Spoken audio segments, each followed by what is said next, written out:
আমার ভাইরা বন্ধুরা, যুবক আল্লামা শামসুদ্দিন জাহাবী রহমতুল্লাহি আলাইহি তার কিতাবের ভিতরে লিখেন, আরব দেশের এক বাদশা নাম ছিল আব্দুল মালিক ইবনে মারওয়ান।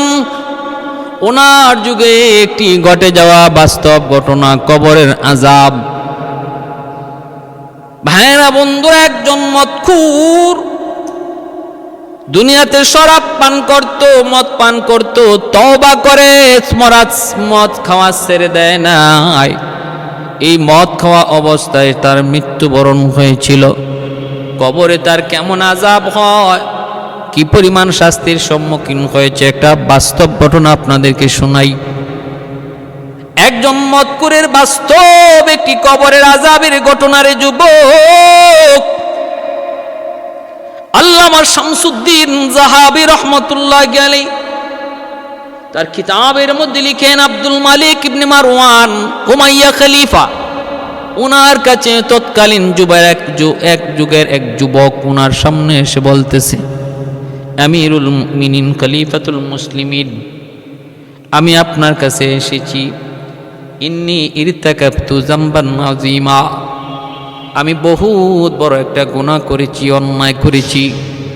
এই গুনাহ থেকে আমার জন্য কোনো বের হওয়ার, তওবা করার সুযোগ আসেনি। ফাহাল্লি মিন তাওবাতিন, আমার এই গুনার কোনো তওবা আসেনি, জানতে এসেছি। আব্দুল মালিক ইবনে মারওয়ান তখন বলতেছে, বলো না তোমার গুনাহ কি? কি তোমার গুনাহ অপরাধটা তোমার কি, আগে বলো। মা যামবুক।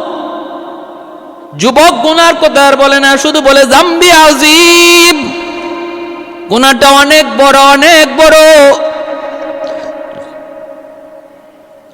বাদশা বলতেছে, তুবু ইলাল্লাহি আযজা ওয়া জাল্লা, আমাকে শোনানোর দরকার নাই, জানারও দরকার নাই, তুমি আল্লাহর কাছে তওবা করো, কারণ তওবা করো, গুনাহ যত বড়ই হোক না কেন আল্লাহ গুনাহ মাফ করে দিবেন।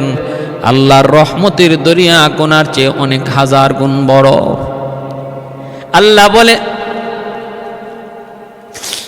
পাক বলে, লা তাকনাতু মির রাহমাতিল্লাহ, কুল ইয়া ইবাদিয়াল্লাযীনা আসরাফু আলা আনফুসিহিম লা তাকনাতু মির রাহমাতিল্লাহ ইন্নাল্লাহা ইয়াগফিরুদ যুনুবা জামিআ ইন্নাহু হুয়াল গফুরুর রহিম। আল্লাহ পাক কয়, বান্দা তোমার যত বড় গুনাহ হোক না কেন তুমি আমার রহমত থেকে নিরাশ হইও না। আমার রহমত তোমার গুনাহ থেকে অনেক বড়, আমার রহমত তোমার গুনাহ থেকে অনেক বেশি। অতএব না, আমার রহমত থেকে নিরাশ হইও না। তোমরা যারা নিজেদের নফসের উপরে জুলুম করেছো, গুনাহ করাটা আল্লাহ নফসের উপরে জুলুম বলেছেন। যে ব্যক্তি যখন যে গুনাহ করলো সে তার নফসের উপরে জুলুম করলো, কারণ হাত তার এই গুনাহকে মেনে নিতে পারে না, চোখ তার গুনাহটারে মেনে নিতে পারে না, বরং এই চোখ আরো তার বিরুদ্ধে আল্লাহর আদালতে সাক্ষী দিবে। এই হাত, যে হাত দিয়া গুনাহ করতেছে, হাত কিন্তু গুনাহটারে মানতেছে না, মেনে নিতে পারতেছে না, এই হাতটা কিয়ামতের ময়দানে সাক্ষী দিবে। ভাইরা বন্ধুরা, যেই পা দিয়া গুনাহর দিকে আগাইতেছে, এই পাটা আল্লাহর দরবারে হাসরের মাঠে সাক্ষী দিবে। এজন্য প্রতিটা মানুষের পিছনে আল্লাহ সিআইডি রাখছে, সিআইডি। ভাইরা বন্ধুরা, 5 প্রকারের সিআইডি আল্লাহ প্রতিটা মানুষের পিছনে রাখছি। তার অঙ্গ প্রত্যঙ্গ হলো তার বিরুদ্ধে সিআইডি, কিরামান কাতিবিন তার বিরুদ্ধে সিআইডি, জমিন তার বিরুদ্ধে সিআইডি, রাত দিন তার বিরুদ্ধে সিআইডি। আবার আল্লাহ নিজেই সব দেখতেছে, এরপর আল্লাহ পাক রব্বুল আলামিন এই কথা হাসরের মাঠে কোনো বান্দারে বলবে না, বান্দারে তুই যে গুনাহ করেছ সাক্ষীর প্রয়োজন নাই, আমি আল্লাহই তো দেখছি। এই কথা আল্লাহ কাউকে বলবে না। আল্লাহ পাক বলবে, তুই যে গুনাহ করেছ, এই গুনাহ করার পক্ষে কতগুলা সাক্ষী আছে জানোস নি? আজকে অস্বীকার করে লাভ নাই। মায়ার নবী কয়, হারামির দল, নাফরমানের দল হাসরের মাঠে আল্লাহর সামনে গুনাহ অস্বীকার করবে, কয় না না আমি কোনো গুনাহ করি নাই। তখন আল্লাহ পাক এই সিআইডিগুলারে হাজির করবে। আল্লাহ বলবে, রে বান্দা দেখ, ওই যে দেখ ফেরেশতা তোর বিরুদ্ধে লেখছে, কয় ফেরেশতার কথা আমি মানি না। আল্লাহ তখন বলবে, দেখ যেই জমিনে বৈশা তুই অন্যায় করেছিলে, জমিন দেখছি তোর ভিডিও আকারে দেখাইতেছে, কয় জমিনের কথা মানি না। এইবার আল্লাহ পাক বলবে, দেখ এই যে রাত, এই যে দিন, যে রাতে করছো রাত সাক্ষী দিবে, দিনে করছো অন্যায় দিন তোরে সাক্ষী দিবে। কয় দিনের কথা মানি না, রাতের কথা মানি না, ওরা সব তোমার কথায় চলে। কয় তাহলে তুই কার কথা মানস? কয় আমি আমার কথা মানি, আমি আমার কথা মানি। কয় তাহলে তোর কথাই তুই শুন, তোর বডির কথাই তুই শুন। তোর হাত, তোর চোখ, তোর এই কান, যে হাত তোর কথায় চলতো, যেই কান তোর কোথায় চলে, যেই চোখ তোর কোথায় দেখতো, আজকে ওই কান রে আমি জিজ্ঞেস করব, চোখে আমি আল্লাহ জিজ্ঞেস করব। আল-ইয়াওমা নাখতিমু আলা আফওয়াহিহিম ওয়া তুকাল্লিমুনা আইদিহিম ওয়া তাশহাদু আরজুলুহুম বিমা কানু ইয়াকসিবুন। জবান আল্লাহ বন্ধ করে দিবেন, জবানে আল্লাহ তালা মাইরা দিবেন, হাতের জবান খুলে দিবেন, পায়ের জবান আল্লাহ খুলে দিবেন, চোখের জবান আল্লাহ খুলে দিবেন।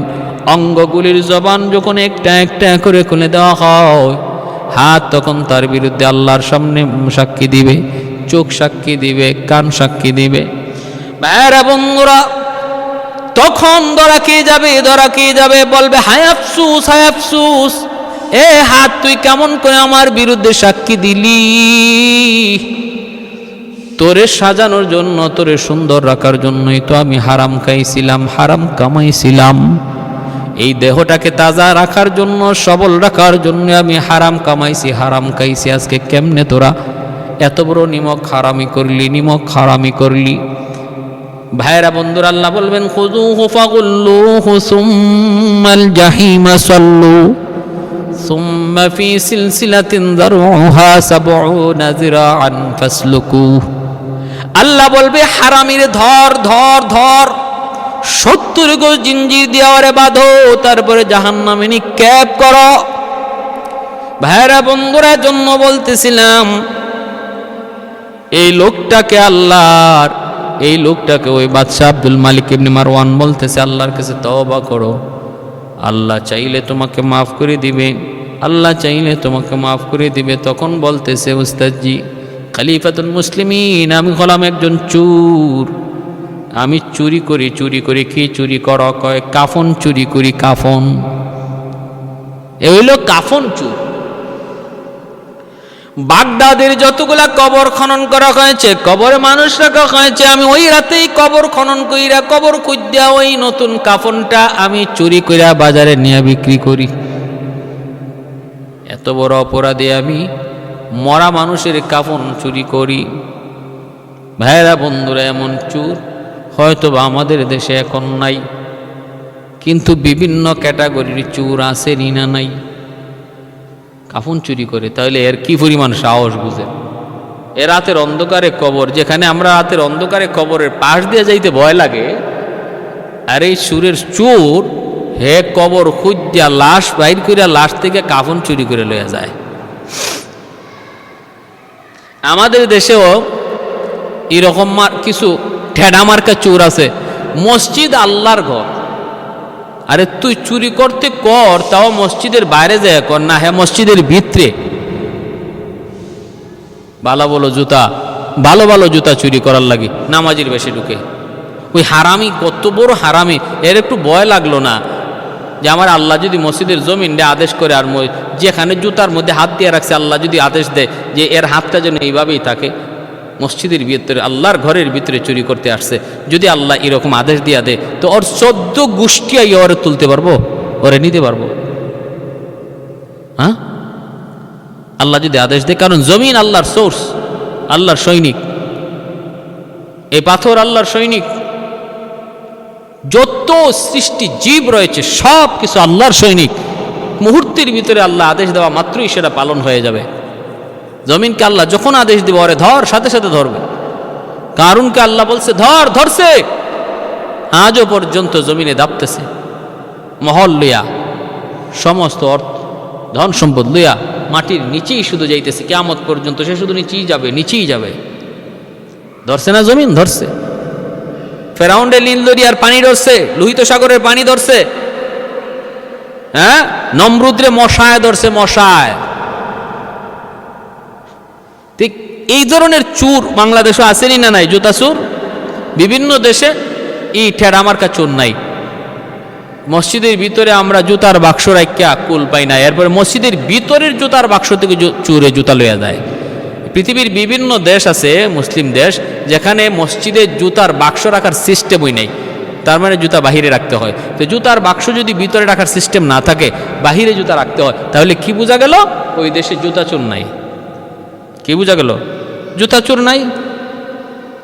আপনি কি যাবেন, বাহরাইন যাবেন, কুয়েত যাবেন, আরব আমিরাতে যাইবেন, মালয়েশিয়া যাইবেন, কোনো জুতা চোর নাই, বাক্সেই নেই। হ্যাঁ, আবার এক শ্রেণীর আমাদের দেশে চোর আছে, ওরা এরকম জুতা চোর না, মসজিদের ভিতরে জুতা চুরি করে না, কিন্তু অফিসের চেয়ারে বৈশা কলম দিয়ে চুরি করে। এই কলমের চোর মসজিদের জুতা চোর থেকে খারাপ। কলমের চোর জুতা চোর থেকেও খারাপ, বেশি খতরনাক, বেশি সঙ্গীন। জুতা চোর যে চুরি করলো একজনের মাল, আর কলমের দ্বারা যে চুরি করে সে হাজার মানুষের মাল চুরি করে। হাসরের মাঠে হাজার মানুষের মামলা মাথায় লিয়ে উঠবে। আল্লাহ তুমি এই সমস্ত অপরাধ থেকে আমাদেরকে বাঁচাও, সহি বুঝদান করো। আমার ভাইয়েরা, এমনিভাবে পৃথিবীর বহু দেশ আছে যেখানে চুর একবারেই নেই। নরওয়ে, ফিনল্যান্ড, বেলজিয়াম, আর জেনেভাতে কোনো জেলখানাই নেই। জেনেভা এমন এক শহর যে দেশে কোনো জেলখানাই নেই। কি ব্যাপার? জেলখানা নাই, তার মানে তার দেশে কোনো চুর নাই, কোনো অপরাধী নাই। আর আমাদের জেলায় জেলায় জেলখানা বানাইও জেলে জায়গা হয় না। জেলায় জেলায় জেলখানা বানাইও জেলে কি হয় না? জায়গা হয় না। ওই আব্দুল মালিক ইবনে মারওয়ানের সামনে যুবক যা বলতেছে, খলিফাতুল মুসলিমিন, কাফন চুরির এই চুরি করার অভ্যাস আজকে 1 বছর নয়, 2 বছর নয়, 8 বছর যাবত আমি এই কাজ করি। কোনোদিন কোনো বিপদে পড়ি নাই, কোনোদিন কোনো অদ্ভুত কিছু দেখি নাই, কিন্তু গত সপ্তাহে আমি কাপন চুরি করতে যাই এমন এক দৃশ্য দেখেছি, যা দেখার পরে আমি তওবা করে ফেলেছি, যা দেখার পরে আমি নিয়ত করে ফেলেছি আর জীবনে আমি কাফন চুরি করব না, কোনো অপরাধেই যাব না, ভালো হয়ে যাব। ভয় ঢুকে গেছে, আমার ভয় ঢুকে গেছে, এজন্য আপনার কাছে এসেছি। আমার কোনো তওবা আসেনি। কি তুমি দেখছো? কয় আমি দেখেছি। গত সপ্তাহে নগদ একটা কবর খুঁজতে গেলাম রাতের অন্ধকারে।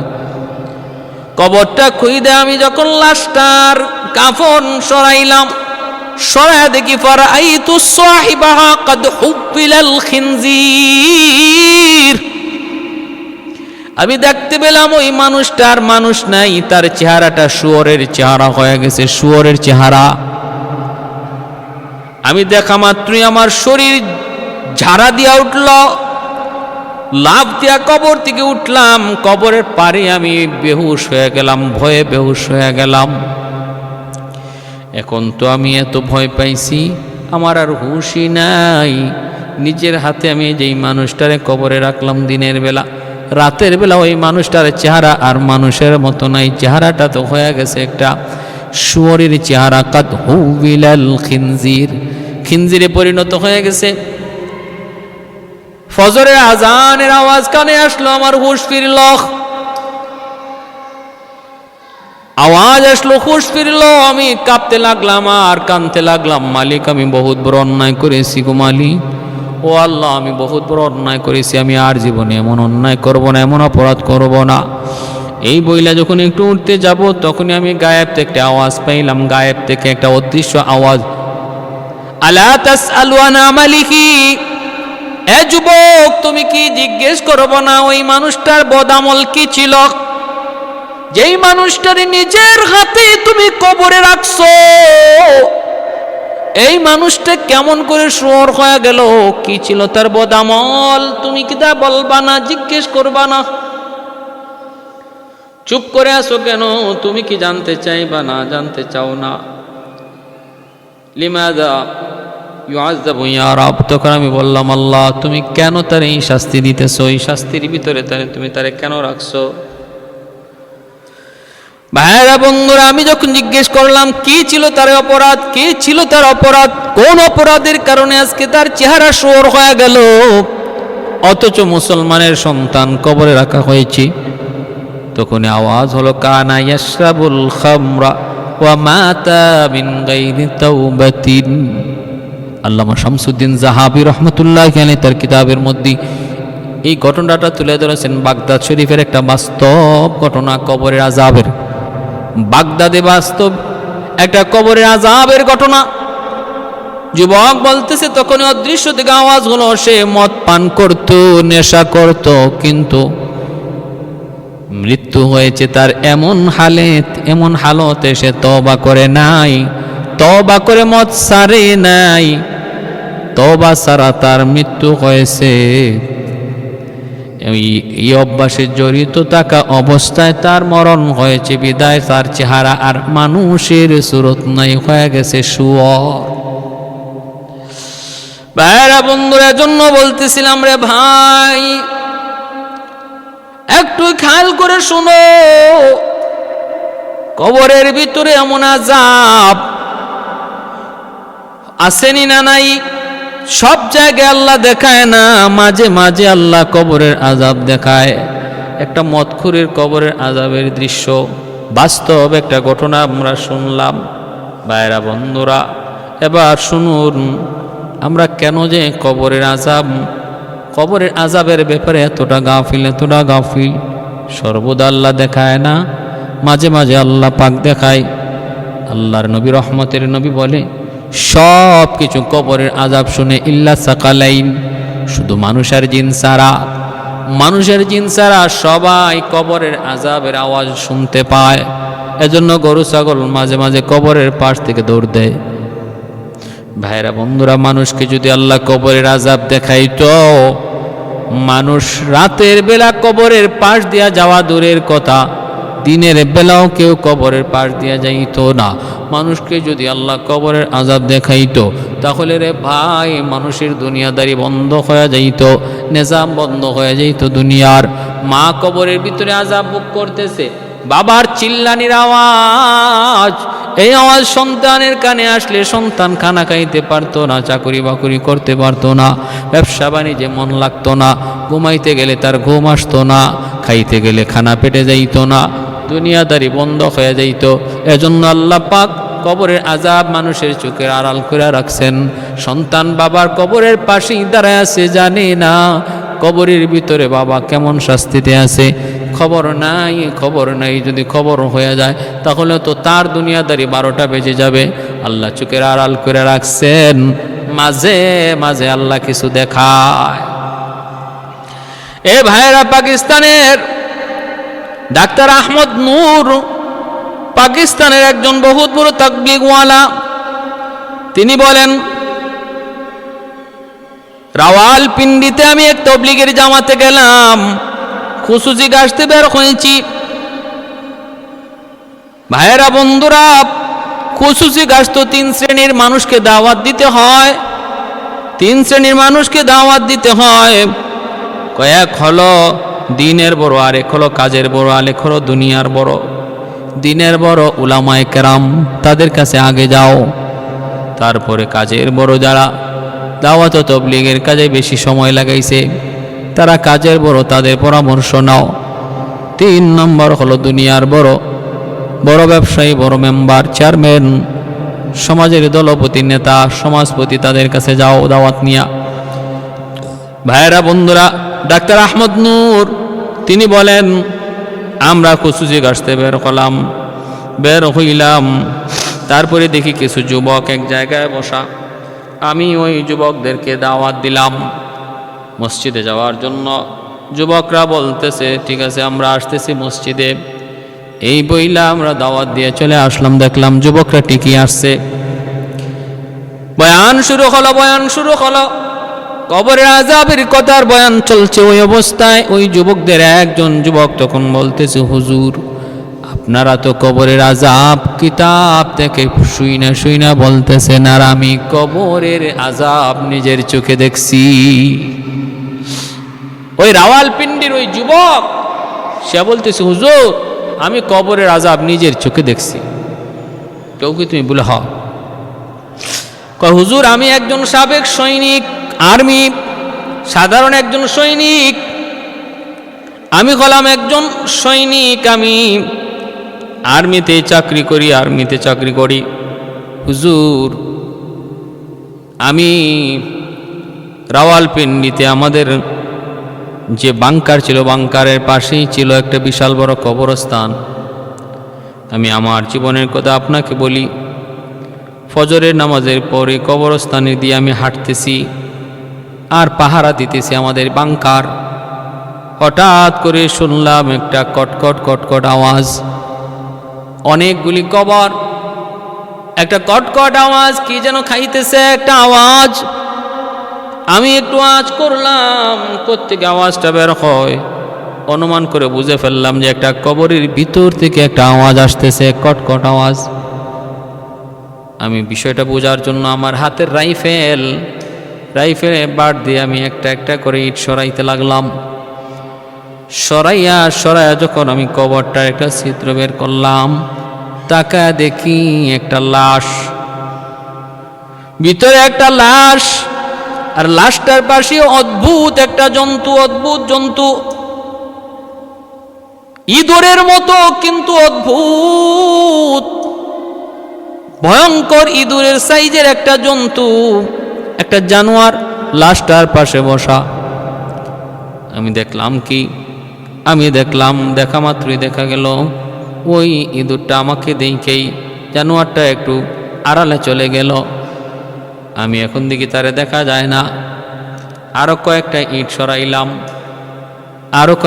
সরাইলাম, সরানোর পরে দেখি লাশের এক জায়গায় সে এখন চুপচাপ দাঁড়ায় আছে। এরপর আমি দেখতেছি দৃশ্য, দেখি কি ওই ভয়ঙ্কর জন্তুটা ওই লাশটার একটা কামড় দেয়। কামড়টা দেওয়া মাত্রই লাশটা একটা লাফ দিয়ে ওঠে, বডিটা চমকে ওঠে জীবিত মানুষের মতো। একটা জীবিত মানুষের শরীর যেইভাবে কাইপা উঠে, একটু নড়াচড়া দিয়ে উঠে, এইভাবে আমি দেখতেছিলাম মরা মানুষের লাশটা ইঁদুরের মতো একটা জন্তুর কামড়ে এইভাবে নাড়াচাড়া দিয়ে উঠি। বাইরে আমি দৃশ্য দেখার পর আমি তো চিন্তা করলাম ঘটনা কিভাবে কেন করতেছে। কয় না, জন্তুটার এখান থেকে একটু সরানো দরকার। আর একটা ইট সরায়া আমি যখন তার একটু এখান থেকে সরানোর চেষ্টা করলাম, এভাবে কেন কামড় দিবে লাশটারে, তখনই দেখি সে আমার দিকে রূপ করেছে, আমার দিকে চোখ লাল করে তাকাইছে। আমি আস্তে করে একটু সরে গেলাম, দেখি কবর থেকে বের হয়ে গেছে, আমার পিছনে দাওয়া করতেছে।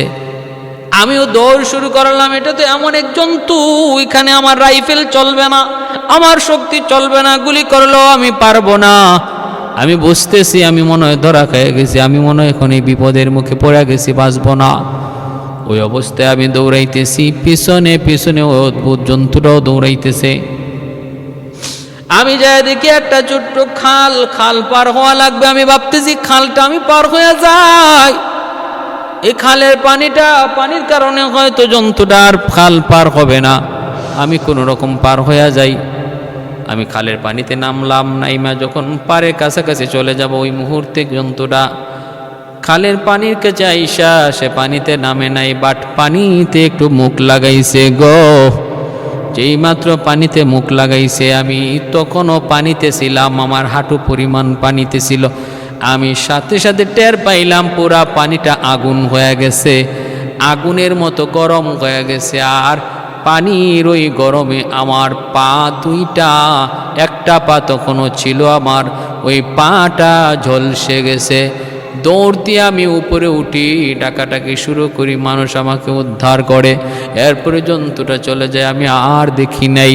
হুজুর যদি বিশ্বাস না হয়, এই যে দেখেন আমার পা, কত চিকিৎসা করলাম সেনাবাহিনীর, সেই হাসপাতালেও ভর্তি হলাম, আমার পা আর ভালো হলো না। এই পা এখনো ঝলসে আছে জ্বলে গেছে।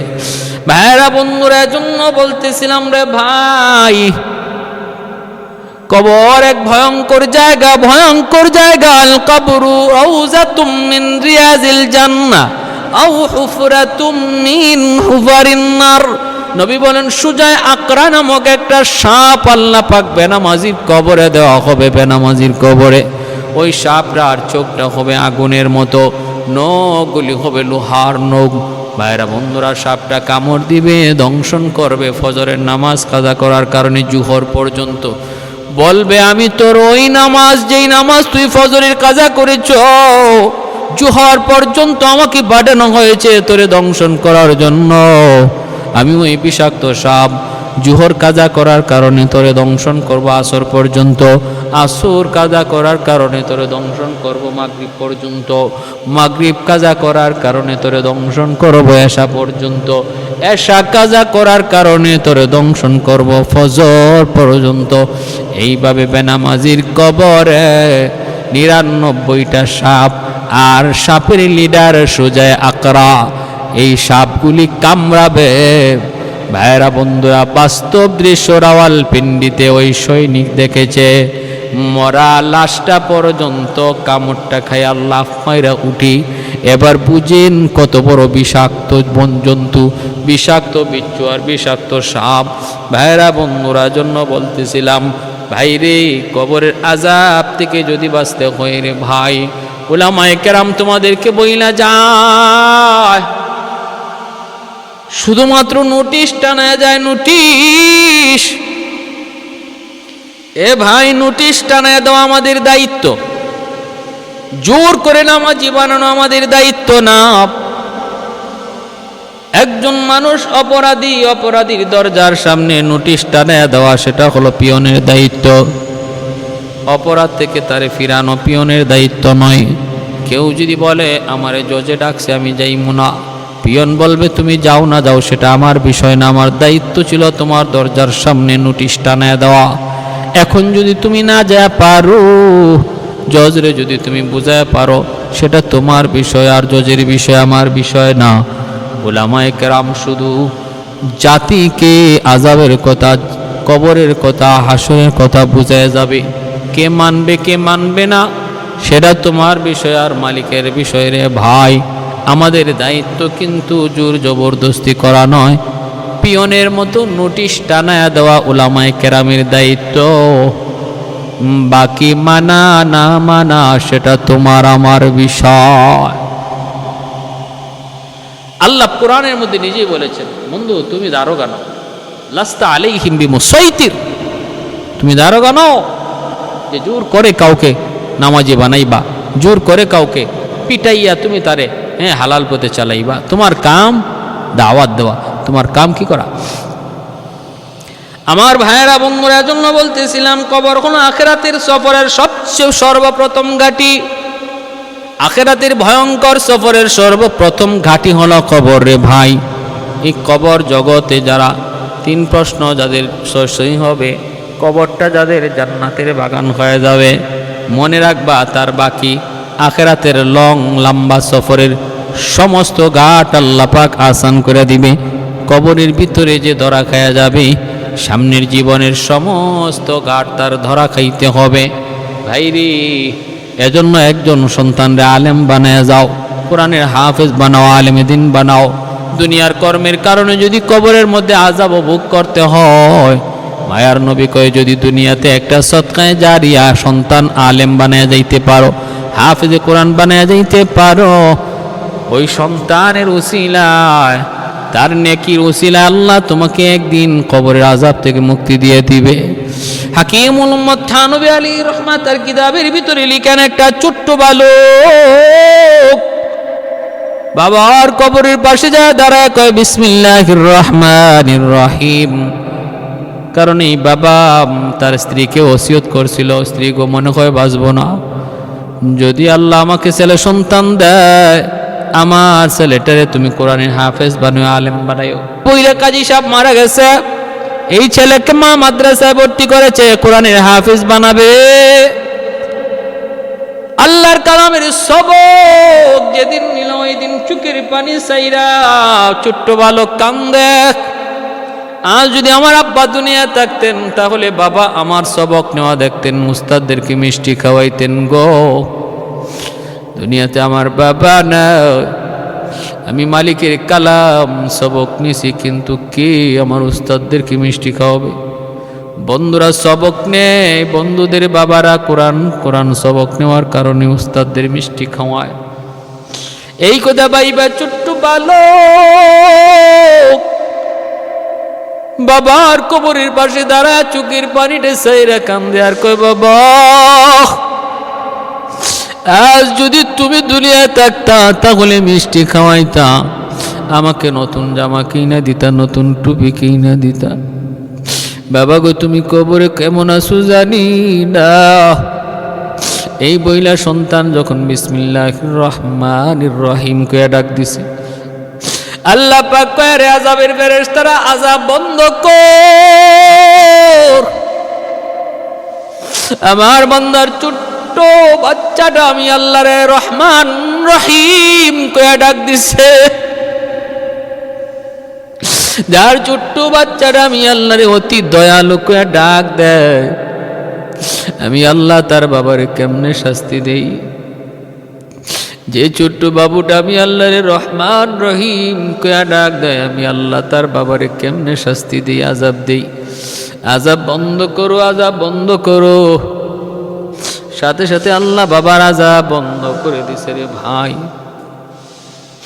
এজন্য বলতেছিলাম একটু মনোযোগ।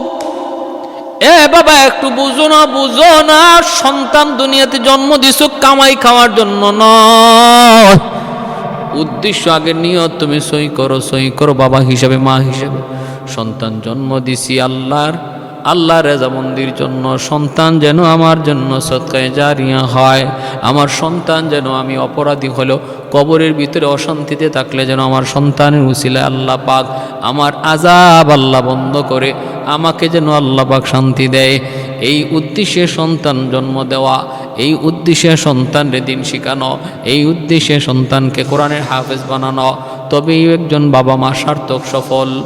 বাইরে বন্ধুরা, কিন্তু দুনিয়া শিখাইলাম, সন্তানকে জানাজা পড়ানো শিখাইলাম না।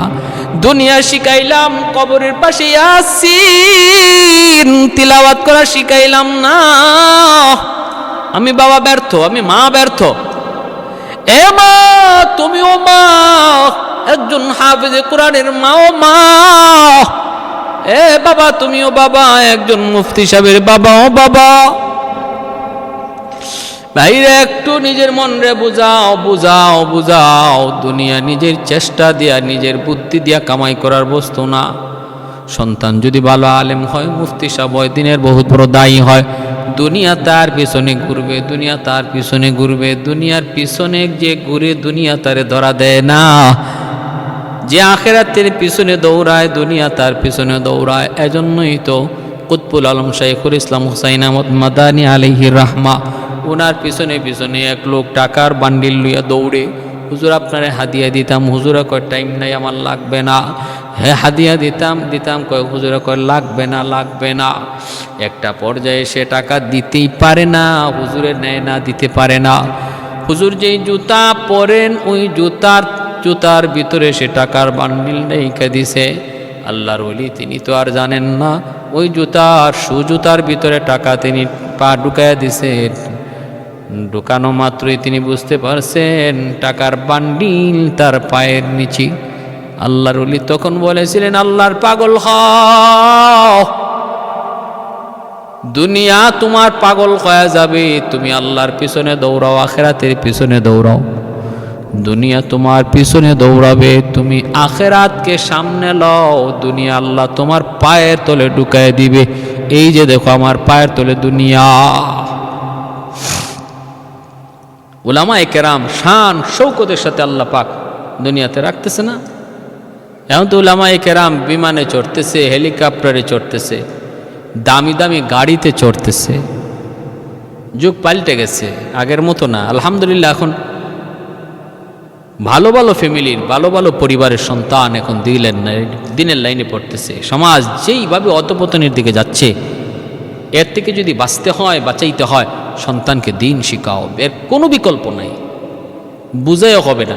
আমাদের ওয়াজ নসিহতের দ্বারা একটা ফ্যামিলি যতটা না দিনের লাইনে আসবে, ওই ফ্যামিলিতে একটা সন্তান যদি মাদ্রাসায় ভর্তি করা যায়, একটা সন্তান যদি কোরআনের হাফেজ বানানো যায়, খুব এর চেয়ে বয়ানের হাজারো বয়ানের মধ্যে এত তাসির পড়বে না।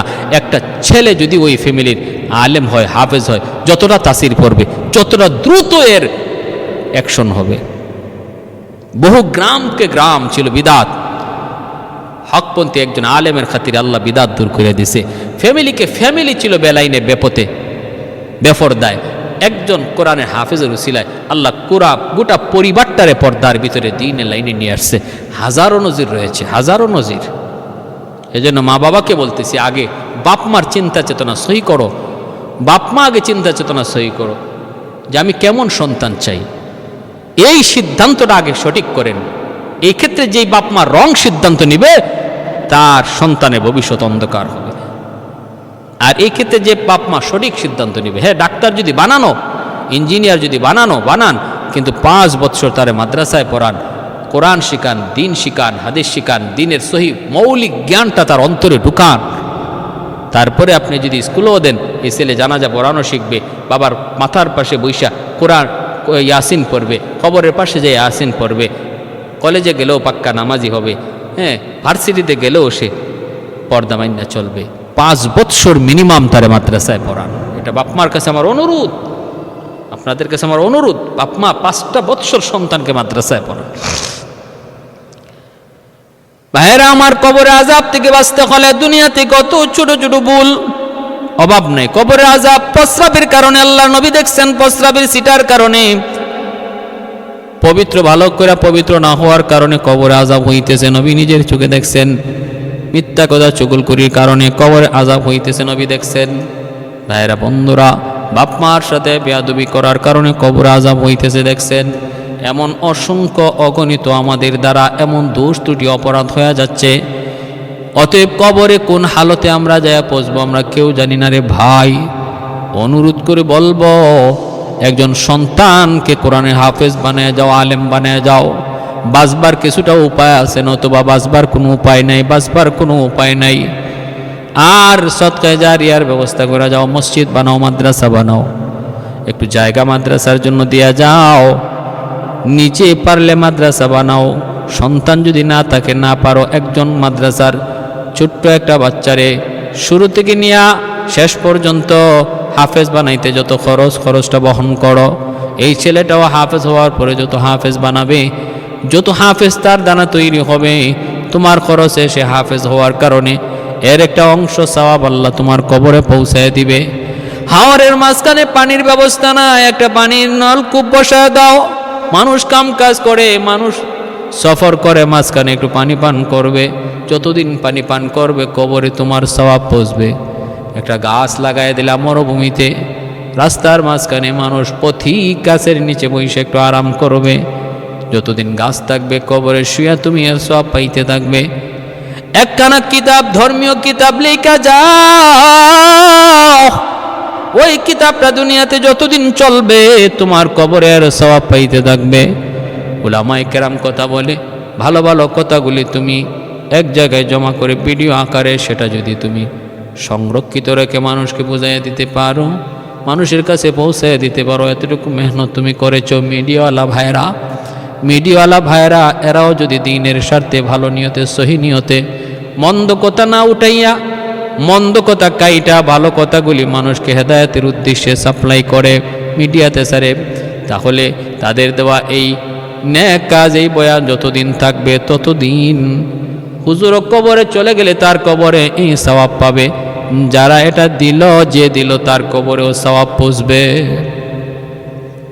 ঠিক তেমনিভাবে খারাপ কোনো কাজ যদি চালু করে